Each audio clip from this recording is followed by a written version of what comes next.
Hello बच्चों, एक बार फिर से आप सभी का बहुत बहुत स्वागत है। ट्वेल्थ केमिस्ट्री के 1000 MCQ का सीरीज चल रहा है और यह है इसका पार्ट नंबर 2, जिसमें कि हम लोग क्वेश्चन नंबर 21 से 40 तक के प्रश्नों को देखेंगे। तो चलिए शुरू करते हैं आज की इस वीडियो की। ये रहा आज का पहला क्वेश्चन। इसमें आप लोगों से पूछा जा रहा है कि फोटोग्राफिक फिल्म प्लेट में किसका आवश्यक घटक होता है। फोटोग्राफिक फिल्म प्लेट होता है, उसमें कौन चीज़ का प्रयोग होता है, ये आपसे पूछ रहा है। इसका जो सही जवाब होगा वह होगा option number B, silver bromide का प्रयोग होता है। इस सवाल का सही उत्तर हो जाएगा ऑप्शन नंबर बी। जो भी लोग बी कमेंट किए हैं उन लोगों का सही है, बी यहाँ पर राइट आंसर होगा। यहाँ से कुछ और बातें देखिए लिखा हुआ है। ये कृत्रिम वर्षा में सिल्वर आयोडाइड का प्रयोग होता है। यह आपसे पूछेगा कि कृत्रिम वर्षा, फिल्म वगैरह देखते होंगे तो उसमें एकाएक वर्षा होने लगती है, वो कृत्रिम वर्षा कराई जाती है। तो कृत्रिम वर्षा में किसका प्रयोग होता है? सिल्वर आयोडाइड का। उसके बाद एक क्वेश्चन यहाँ से और रखना है याद आप लोगों को कि मतदाता के उंगली में सिल्वर नाइट्रेट का प्रयोग होता है। तो 3 क्वेश्चन यहाँ से आप लोगों को याद रखना है। फोटोग्राफिक फिल्म में पूछेगा तो सिल्वर ब्रोमाइड, कृत्रिम वर्षा में पूछेगा तो सिल्वर आयोडाइड, और मतदाता की उंगली में यानी कि जब वोट गिराने लोग जाता है तो एक स्याही लगाई जाती है। तो वो स्याही किसकी होती है? वो स्याही होती है सिल्वर नाइट्रेट की। तो ये तीनों बात यहाँ से आप लोग को याद रखना है। अब हम लोग चलते हैं नेक्स्ट क्वेश्चन की तरफ।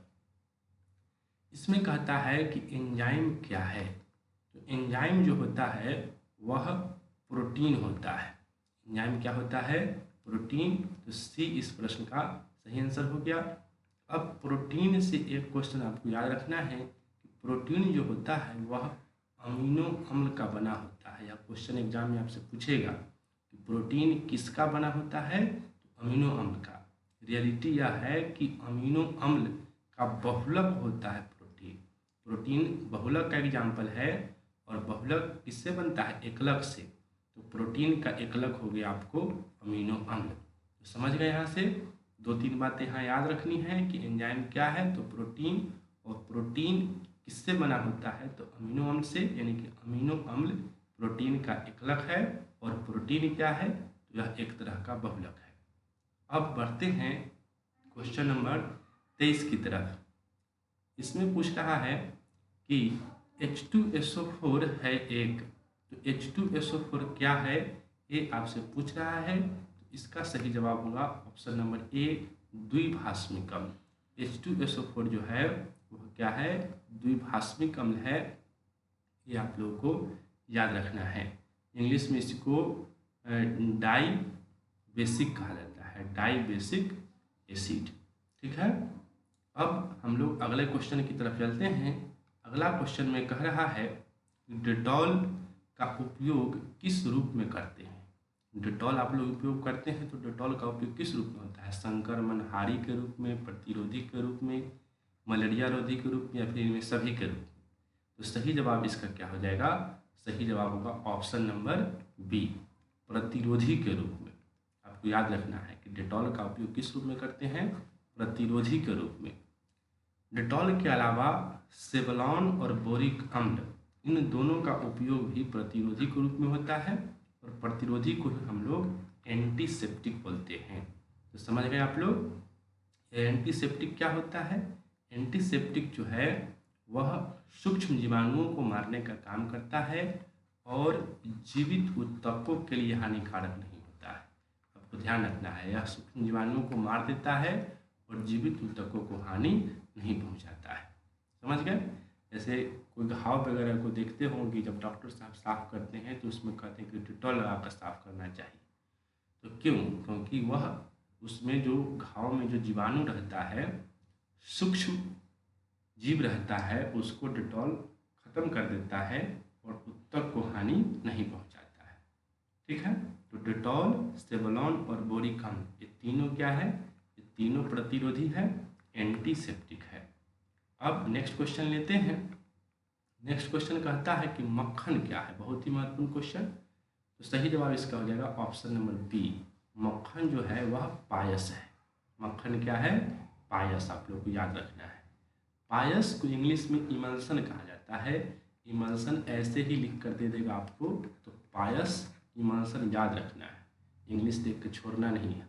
तो पायस क्या है, पायस को इमल्सन बोलते हैं। और पायस के एग्जाम्पल आपसे ऑब्जेक्टिव में पूछता है, तो इसके एग्जाम्पल में आ जाएगा दूध, क्रीम, पेंट, लोशन, मैग्मा आदि। तो दूध सभी लोगों को पता है, दूध से क्रीम निकलता है, क्रीम भी पता है, पेंट भी सभी लोग देखे हैं। लोशन, लोशन जो है लोग लगाते हैं, बॉडी लोशन सुने हो आप लोग, लोशन का उपयोग जो है क्रीम के रूप में किया जाता है। तो यह भी जो है इसका एग्जाम्पल है, पायस के एग्जाम्पल है। इसके बाद मैग्मा, मैग्मा क्या होता है, तो मैग्मा समझिए, मैग्मा जो है ज्वालामुखी से निकलता है। किससे निकलता है, ज्वालामुखी से। इंग्लिश में ज्वालामुखी को वोल्केनो बोलते हैं। तो ज्वालामुखी से निकलता है मैग्मा, और मैग्मा भी किसका एग्जाम्पल है, पायस का एग्जाम्पल है। तो ये सब एक्स्ट्रा क्वेश्चन को याद रखना है, क्योंकि सिर्फ सोचिएगा तो ऑब्जेक्टिव एगो दूगो बनाने के उससे काम नहीं चलेगा। जैसे मक्खन क्या है पूछा हुआ है कि मक्खन पायस, तो जरूरी नहीं है कि हर एक साल मक्खन पूछे, दूध भी पूछ सकता है कि दूध क्या है, लोशन भी पूछ सकता है। तो इस तरह का एग्जाम्पल अगर आपको मिल जाए तो समझिए क्या है, पायस है, इमल्सन है। ठीक है, अब अगले क्वेश्चन की तरफ चलते हैं। इसमें कहता है कि लोहे का यशद लेपन में किसका प्रयोग होता है। तो लोहे का यशद लेपन जब होता है उसमें जेडेन का प्रयोग होता है, जिंक का प्रयोग होता है। तो इस सवाल का सही उत्तर क्या हो जाएगा, ऑप्शन नंबर ए। ठीक है, ये यशद लेपन को ही हम लोग गैल्वेनाइजेशन बोलते हैं। ये भी आपको दे सकता है कि लोहे के गैल्वेनाइजेशन में किसका प्रयोग होता है। तो लोहे के गैल्वेनाइजेशन में जिंक का प्रयोग होता है।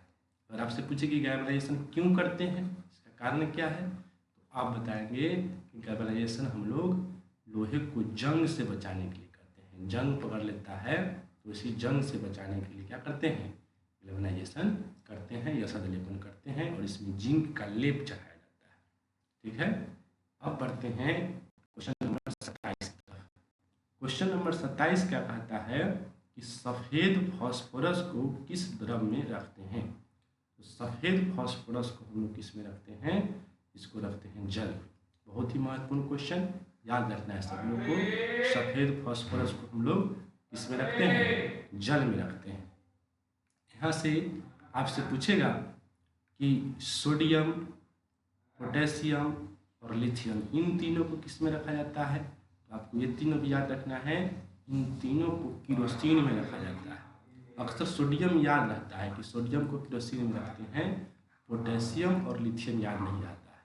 तो ये दोनों भी आप लोग को याद रखना है, सोडियम, पोटेशियम और लिथियम, इन तीनों को किस में रखते हैं, किरोसिन में। सफ़ेद फास्फोरस को किस में रखते हैं, इसको रखते हैं जल में। ठीक है, नेक्स्ट क्वेश्चन की तरफ चलते हैं।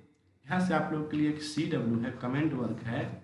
आप लोग बताइए कि जो रेडियो सक्रिय तत्व होते हैं, रेडियो सक्रिय तत्व, उसको किस में रखते हैं, कमेंट करके बताइए। एक कमेंट वर्क हो गया आप लोगों को, रेडियो सक्रिय तत्व को किस में रखते हैं। नेक्स्ट क्वेश्चन की तरफ बढ़ते हैं। नेक्स्ट क्वेश्चन में कहता है कि निम्नलिखित में कौन सी गैस जल पर एकत्र नहीं की जा सकती है, नहीं की जा सकती है। तो इसमें से कौन सी गैस है जिसको जल पर एकत्र नहीं किया जा सकता। तो सही जवाब होगा सी, SO2। सल्फर डाइऑक्साइड को हम जल पर एकत्रित नहीं कर सकते हैं। और पिछले वीडियो में मैंने आप लोगों को पढ़ाया था कि सल्फर डाइऑक्साइड जो है यह अम्ल वर्षा के लिए उत्तरदायी है। SO2 और एक और बताया था NO2, ये दोनों किसके लिए उत्तरदायी है, अम्ल वर्षा के लिए। तो इसे आपको याद होगा, हम उम्मीद करते हैं। अब आगे बढ़ते हैं क्वेश्चन नंबर 29 की तरफ। क्वेश्चन नंबर 29 कहता है कि K3FeCl6 एक है, ये क्या है, ये आपसे पूछ रहा है। तो आपको याद रखना है यह एक उप सहसंयोजक यौगिक है। बी इसका जो है सही जवाब जाएगा। इसको पहचानना बहुत ही आसान है। जब भी बड़ी ब्रैकेट में कोई यौगिक लिखा हुआ हो, बड़ी ब्रैकेट के अंदर एक छोटी ब्रैकेट हो, तो आप समझ जाइए कि वह उप सहसंयोजक यौगिक है। बस यही इसका पहचानने का तरीका है। अब आगे बढ़ेंगे हम लोग नेक्स्ट क्वेश्चन की तरफ। इसमें कहता है कि पॉलीथीन एक बहुलक है। पॉलीथीन एक बहुलक है किसका, यह पूछ रहा है। पिछले वीडियो में भी मैंने पॉलीथीन का चर्चा किया था। इसमें पूछ रहा है कि किसका बहुलक है, तो याद रखना है पॉलीथीन में से पॉली हटा दीजिएगा तो क्या बचेगा, एथीन बच जाएगा। तो यह इथीन का बहुलक है। किसका बहुलक है, इथीन का। तो इसका सही जवाब हो जाएगा यहाँ पर ऑप्शन नंबर बी। अगले क्वेश्चन की तरफ बढ़ेंगे। क्वेश्चन नंबर 31 कहता है कि किसी वस्तु के प्रतिक्रिया करने का दर निर्भर करता है। कोई भी वस्तु प्रतिक्रिया करता है तो उसका दर यानी कि उसका वेग किस पर निर्भर करता है, तो सही जवाब होगा सक्रिय भार पर। किस पर निर्भर करता है, सक्रिय भार पर। कि जब अभिक्रिया हो रही है, प्रतिक्रिया हो रही है, तो उसमें सक्रिय भार यानी कि अभिक्रिया में भाग लेने वाला भार कितना है, तो वही सक्रिय भार पर उसका दर निर्भर करता है। अगर सक्रिय भार ज़्यादा है तो तेजी से अभिक्रिया होगी, सक्रिय भार कम है स्लो अभिक्रिया होगी। ये समझ गए आप लोग। अब नेक्स्ट क्वेश्चन लेते हैं। इसमें कहता है कि निम्नलिखित में कौन द्वितीयक सेल है। सेल, द्वितीयक सेल और प्राथमिक सेल बहुत महत्वपूर्ण है, एग्जाम्पल पूछता है। तो आप लोग को याद रखना है, इसका सही जवाब हो जाएगा यहाँ पर ऑप्शन नंबर बी। ये लेड स्टोरेज बैटरी जो है यह क्या है, यह द्वितीयक सेल का उदाहरण है। इसके अलावा प्राथमिक सेल का एग्जाम्पल अगर पूछेगा तो लेग्रांजे सेल बताना है, डेनियल सेल बताना है, voltaic cell, galvanic cell, dry cell, lithium cell, ये सब के सब प्राथमिक सेल के एग्जाम्पल है। सब आपको याद करना है। अगर आप चाहते हैं कि 35 में 30 नंबर के आसपास आए तो ये सब याद कीजिएगा, तब होगा। सिर्फ ऑब्जेक्टिव ब्लॉक पर ध्यान दीजिएगा तो 35 में 15-20 से आगे नहीं पहुँच पाइएगा। ये जो डिस्कशन है ये बहुत महत्वपूर्ण है, तो इसको भी लिखा कीजिए और याद कीजिए। प्राथमिक सेल के एग्जाम्पल सब के सब है। अब आगे बढ़ेंगे। नेक्स्ट क्वेश्चन में कहता है कि निम्न में कौन लायोफिलिक कोलाइड है, तो इसका सही जवाब क्या हो जाएगा, ऑप्शन नंबर बी। इसमें जो गोंद है, ये जो गोंद देख रहे हैं लायोफिलिक कोलाइड है।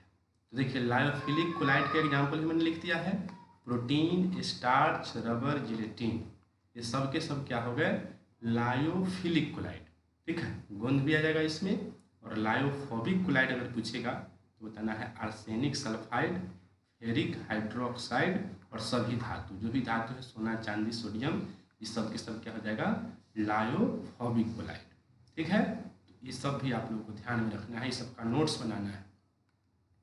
आगे है क्वेश्चन नंबर 34। इसमें कहता है कि द्रवित NaCl के वैद्युत अपघटन से कैथोड पर मुक्त होता है। तो द्रवित NaCl का जब वैद्युत अपघटन होता है तो इसमें कैथोड पर क्या मुक्त होता है, ये आपसे पूछ रहा है। तो सही जवाब इसका क्या हो जाएगा, ऑप्शन नंबर बी, सोडियम मुक्त होता है। देखिए पीछे चलते हैं, अभी हम समझा ही रहे थे।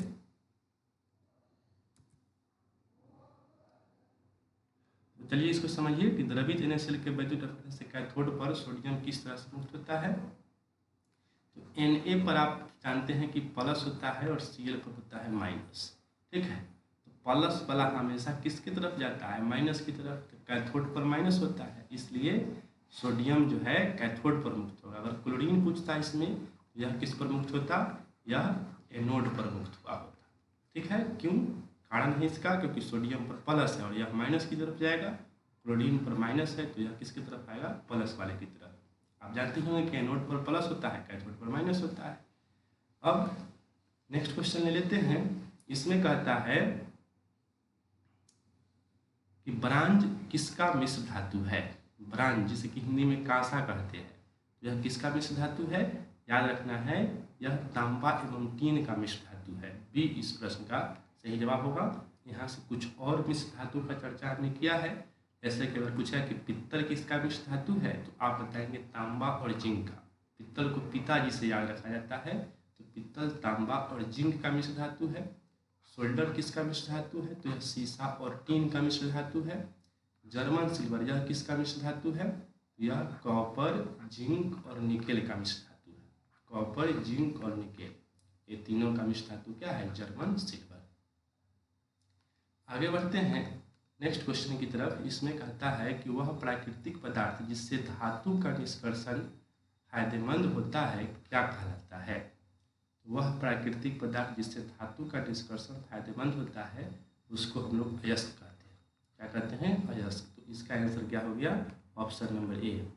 यहाँ से एक बहुत ही इम्पोर्टेंट लाइन लिखा हुआ है कि सभी अयस्क खनिज होते हैं लेकिन सभी खनिज अयस्क नहीं होते हैं। ये बहुत महत्वपूर्ण है। अयस्क जो है इसको ऐसे समझिए कि अयस्क जो है ये अयस्क हो गया और इसके ऊपर हो गया खनिज।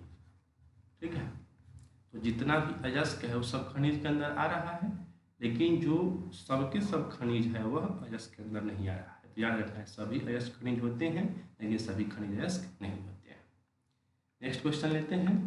इसमें कहता है कि साइनाइड विधि द्वारा प्राप्त होता है। तो साइनाइड विधि द्वारा क्या प्राप्त होता है? सिल्वर। याद रखना है एजी। एजी जो है सिल्वर है, यह साइनाइड विधि द्वारा प्राप्त होता है। आपके लिए कमेंट वर्क है, कमेंट करके बताइए कि इसका परमाणु संख्या कितना होता है, एटॉमिक नंबर। ठीक है, एजी का एटॉमिक नंबर आप लोगों को बताना है, कमेंट करके बताइए। यहाँ से डिस्कशन देखते हैं इसका। यहाँ पर इसके दो अयस्क का नाम दिया गया है, सिल्वर ग्लांस Ag2s और हॉरन सिल्वर AgCl। याद रखना है, ये पूछ सकता है आपसे कि हॉरन सिल्वर का सूत्र क्या होता है, तो AgCl होता है, और सिल्वर ग्लांस का सूत्र क्या होता है, तो Ag2s होता है। ये दोनों किसका अयस्क है? तो दोनों चांदी का अयस्क है, सिल्वर का अयस्क है। आगे बढ़ते हैं। 38 नंबर क्वेश्चन कहता है कि हेमाटाइट से लोहा प्राप्त करने के लिए चूना पत्थर का उपयोग किस रूप में करते हैं? तो आप जानते हैं कि हेमाटाइट से लोहा प्राप्त होता है, तो इसमें चूना पत्थर का भी उपयोग होता है। तो कमेंट करके आप लोगों को बताना है कि चूना पत्थर का उपयोग किस रूप में किया जाता है। तो सही जवाब इसका हो जाएगा ऑप्शन नंबर ए, द्रावक के रूप में इसका इस्तेमाल होता है। चूना पत्थर से आप लोग एक सवाल बताइए। चूना पत्थर का सूत्र आप लोगों को कमेंट बॉक्स में बताना है, कमेंट करके बताइए कि चूना पत्थर का सूत्र क्या होता है। अब हम लोग आगे बढ़ते हैं क्वेश्चन नंबर 39 की तरफ। इसमें कहता है कि निच्छालन द्वारा अयस्क किया जाता है। तो निच्छालन जो है वह सांद्रण की प्रक्रिया है। सांद्रण में आप बहुत सारा प्रकार पढ़े होंगे, जिसमें एक प्रकार है निच्छालन। अब आज के वीडियो का आखिरी क्वेश्चन, इसमें आप लोगों को बताना है कि अम्लराज किसका मिश्रण होता है। तो अम्लराज जो होता है वह दो पदार्थों का मिश्रण है। कौन कौन?